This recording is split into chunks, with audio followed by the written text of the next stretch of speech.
Good morning, friends. I bring you greeting from my home in Sandston, Virginia. And I'd like to thank my friends and my colleagues, Reverend Andrew and Joanne, for inviting me back to share with you on this morning.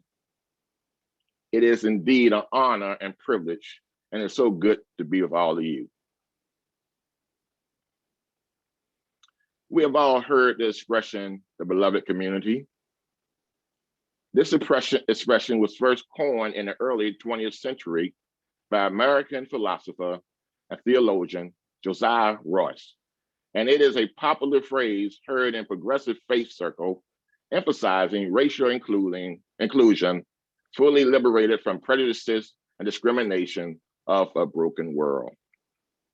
Now, I imagine most of us here today became aware of the term from the words and teaching of Dr. Martin Luther King Jr. You see, Dr. King envisioned the beloved community as a society based on justice, equal opportunity, and more importantly, love for our fellow human beings. Poverty, hunger, homelessness will not be tolerated because international standards of human decency would not allow it. Racism and all forms of discrimination, bigotry, and prejudice would be replaced by an all-inclusive spirit of humanhood. In the beloved community, international disputes will be resolved peacefully, conflict resolution and reconciliation of adversaries instead of military power. Love and trust will triumph over fear and hatred. Peace with justice will prevail over war and military conflict.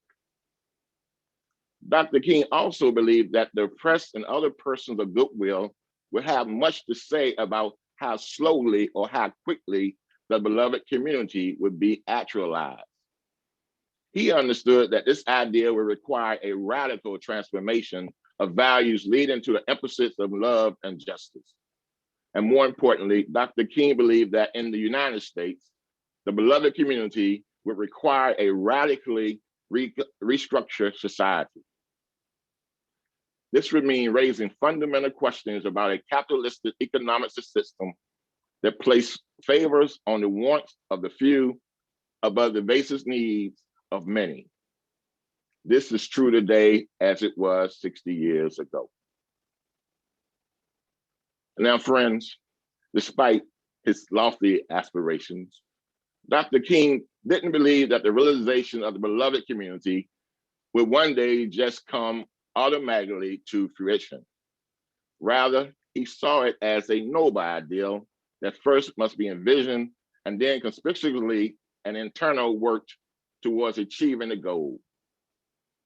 It was his hope that in every succeeding generation, visionary people would commit their lives and resources to achieving such a community. Dr. King hoped that future generations will continue to work towards building the beloved community, and there are many people here today who have taken the mantle and are working tirelessly to make this community a reality.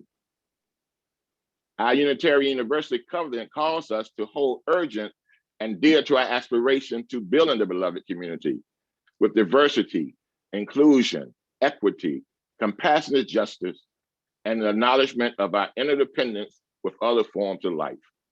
But friends, despite the aspirations of many in our faith community to build the beloved community that Dr. King dreamed of, for many folks in our country, especially our siblings of color and those from marginalized and oppressed community, it is sad to say that Dr. King's dream of the beloved community has become an unfulfilled dream. Racism and bigotry still exist. Our schools and many underserved neighborhoods are underfunded. The wealth gap between the have and the have-not continue to grow. There are folks who are in the upper 1% are still reaping the benefits of wealth and privilege as the poverty level in our country continue to grow. Our country has endured years of racial violence. Police officers are getting away with killing unarmed Black folks and other folks of color. We live in a country where there is environmental destruction and corporate greed. And to add insult to injury, We are entering the second year of COVID-19 with record infection rates in much of the United States and close to 500,000 deaths. The recent insurrection of the national capital in our nation capital was the emphatic explanation point of what's been going on for years of political, radical, ideological tension, animosity, and division. Now, typically in moments of chaos and destruction comes an opportunity for rebirth or reckoning on how a community can be rebuilt, reimagined, and start anew. In this moment, the possibility of rebirth has its obvious implication. And most importantly, the burning question is, where do we go from here? I believe that the key to realizing Dr. King's vision of the beloved community is to build a nation where neither punishment nor privilege is attached to one's skin color, one race, nationality, gender identity, sexual orientation, or any human differences. And while this represents a very high bar, it must also become a barometer by which we measure political and religious leadership in every piece of public policy. I believe that the beloved community is a society where no neighborhood or school is overwhelmed by poverty, where a young man of any color can walk down the street wearing what he wants and breathe free of the stereotyping by others and unfair profiling by police, where people have access to opportunity decoupled from where they live or whether they have money. Friends, we have been aspiring to build a beloved community for over 60 years. And while there have been incremental progress, there are times where it seems to me that every time we take one step forward, we're taking two backwards. My colleague, Greg Boyd, reminded me that any progress towards the beloved community requires a radical redistribution of suffering, a radical redistribution of suffering. You know, we live in a society where most of the suffering are felt by siblings who are powerless, those who live on the margins. And you know, Greg is correct. Until those in power began to suffer and began to feel empathy for our siblings who are on the margin of society, I'm afraid that this beloved community that we are aspiring to build may never come to fruition. So this would require us to recast and reimagine what the beloved community could look like in 2021. You see, we don't have any adequate images for the beloved community for the 21st century. So we need to grapple with what a reimagined beloved community looked like and begin to practice it. So friends, think for a moment, what would a reimagined beloved community look like, feel like? Is it even attainable? We've been building this for over 60 years. Well, I envision a reimagined beloved community as a place where all people feel welcome and included, a place where we love each other for our uniqueness, despite our differences, and through our disagreements. In this community, we find our comfort in our common humanity and our construction new bridges to meet each other when our communication breaks down. We stand up for each other and have each other back. We defend one another. We are in solidarity together. And there's a place for compassion, forgiveness, and grace for all of us, even in the worst of us, because we know that sometimes the worst can be found deep inside of all of us. In the beloved community, no one is left out. No one is more powerful than the other. We're all treated equitably and equally. I don't know about you, but that's the beloved community that I can imagine. Dr. King envisioned that in the beloved community, there would be no racism, bigotry, and prejudice. But we all know that that isn't happening today. So what would it look like if we took the time to have a serious discussion about the root causes of racism? But as we know, the work of dismantling racism is wearisome because we've made our best attempt at it through the years, and we keep falling back into our old habits and produce partial results. So why do you think we're still aspiring to build the beloved community?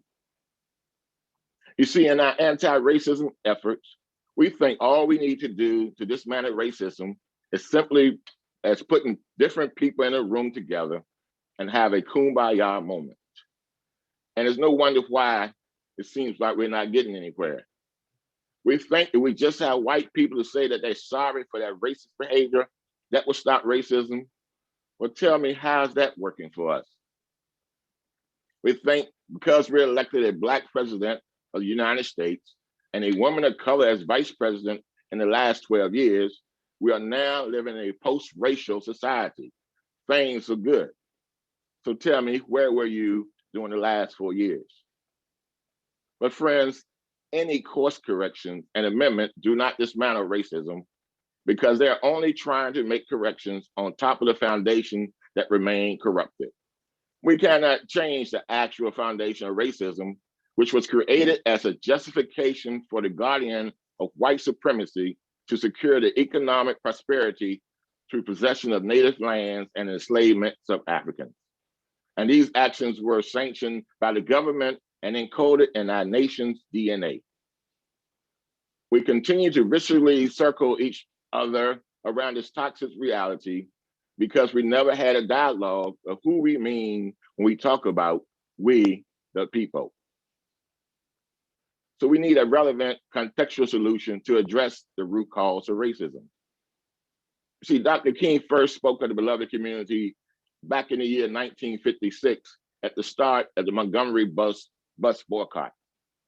The civil rights movement ended almost 50 years ago. Now, at that time, it was largely successful because the strategies and tactics had never been tried before, and no one knew what to expect. No one had ever seen thousands of Black folks marching peacefully in the street. No one ever seen white people marching with these Black folks. No one had ever seen an interfaith or interracial coalition of leaders walking in the street arm in arm with thousands of Americans. Many of our UU clergy and lay people were marching right alongside Dr. King. However, our nation has changed since the civil rights marches of the 1960s. The racial landscape of our country has changed, but racism in the United States has not. Yet our solution to dismantling racism has remained largely unchanged. Now, we're seeing these types of marches over time. We saw it last summer when folks were marching in protest to the death of George Floyd and Breonna Taylor. And we've seen a plethora of marches for racial justice during the past decade, yet racism still persists. But we're trying to use a framework from 50 years ago to address the year 2021 racism. And my friend, I'm sorry to tell you, but it isn't working. And you see, racism isn't just about poor Black Americans, because the largest segment of economically poorest people today are white people. So in a reimagined beloved community, we need to include more than Black and white folks. We need to include our Native friends, our Middle Eastern friends, our Asian and Latino siblings in our discussion about racism. Racism is not just about Black and white issues, but yet the majority of our anti-racist conversation is focused on a Black and white framework. This means we're leaving out a lot of people from joining the conversation. So a reimagined beloved community will require us to have a new vision. We are tempted to see only our brokenness rise in front of us and not look through the brokenness to see endless possibility that lay before us. We need to build a reimagined beloved community for our mutual liberation with our personal work of healing and process, supported by a network of allies, elders, and mentors. We need to enter the community with the intention of deep listening to the unlovely, with open agreement that we'll try to see the divine in every person. We need to invite those to the table that do not have the same political ideology, who are not in our social economic class, or have the same educational level, or invite those who do not think the same way we do, or get their news from the same sources as we do. We cannot have a beloved community until there's transformation, justice, liberation, and love for all. A reimagined beloved community is also a place of inclusiveness, both economically and socially, where all people can share in the earth bounty in a society in which the social product is shared far more equally than it is in today's world. A place where we can address the system that caused the underlying economic inequality in our society that affects our siblings who live in Appalachia or our siblings who live in the underserved rural or urban areas of our country. We need to address the real economic challenges brought about generational poverty and to address the health crisis emanating from the global pandemic of COVID-19. We need to close the we need to close the educational attainment gap between our youth of color and our white youth. A beloved community in which we all are embraced and no one is discriminated against. So how can we establish a beloved community for the 21st century? We do not live in that world yet, but we are working our way towards it. One person at a time, one action at a time, one stage at a time. And we are taking care of each other along the way. So friends, I know this is hard work. Does it mean we do not try? Absolutely not. We try, we do the work. We must be willing to do the hard work of building a reimagined beloved community. We need to talk to each other. We need to open our ears and minds and listen. Listen to our similarities and the differences and embrace them. Dr. King reminded us over 60 years ago that the beloved community would not one day just automatically come to fruition. It was his hope that in every succeeding generation, visionary people would commit their lives and resources to achieving such a community centered on justice, equality, and love of one fellow human being. And as a faith community, we must strive in our work, our thoughts, our deeds, and effort to create a reimagined beloved community for the 21st century, where economic, racial, and social justice are the pillars. Friends, Dr. King devoted his life to creating the beloved community. By doing so, he showed us the path to society that maximizes empathy, compassion, and love. Now, I might not realize Dr. King's dream in my lifetime, but my hope is that one day, when my 5 little grandchildren grow up, the beloved community will no longer be an aspiration, a hope, or a dream, but it will be a reality. My hope is when they grow up, America will have successfully dealt with unresolved issues of race and class. My hope is when they grow up, all structures that promote and allow racism of any form or discrimination of any form will be dismantled. My question to you this morning, what are we willing to do to make a reimagined beloved community a reality? May this be so.